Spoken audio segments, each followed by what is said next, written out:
ஜூலை 14 2025 மதுரை மீனாட்சி அம்மன் திருக்கோவில்ல நடை சாத்தப்படும். இது எதற்காக அப்படின்னு பார்த்தோம்னா, மதுரை மாநகருமே கலாச்சாரத்துல ஒரு உறவு முறையில ஊறி இருக்கக்கூடிய ஒரு விஷயம். எப்பவுமே மீனாட்சியையும் சொக்கநாதரையும் தெய்வமா பார்க்கறத விட தன்னுடைய அப்பா அம்மாவா பார்க்கக்கூடிய ஊர் தான் மதுரை. அதனால திருப்பரங்குன்றத்து முருகப்பெருமான், அதாவது மகனுடைய மகா கும்பாபிஷேகம் ஜூலை 14 நடக்க இருக்கு. 14 நடக்கக்கூடிய கும்பாபிஷேகத்தை பார்க்கணுங்கிறதுக்காக அம்மா மீனாட்சியும் அப்பா சொக்கநாதரும் கோவில்ல இருந்து 13 சாயந்தரமே கிளம்பிடுறாங்க.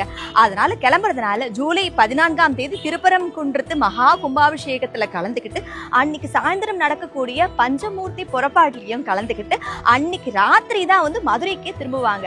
அதனால திரும்பவும் நம்ம மீனாட்சியும் சொக்கநாதரையும் பார்க்கணும்னா மதுரையில ஜூலை 15 காலையில தான் பார்க்க முடியும். அதனால மதுரைக்கு பிளான் பண்ணி கிளம்புறவங்க ஜூலை 13 சாயந்தரம் 6 மணி வரைக்கும் தான் நடை திறந்திருக்கும். அதே போல ஜூலை 14 நடை சாத்தப்படும். திரும்பவும் நீங்க ஜூலை 15 தான் நீங்க மீனாட்சியும் சொக்கநாதரையும் பார்க்க முடியும்.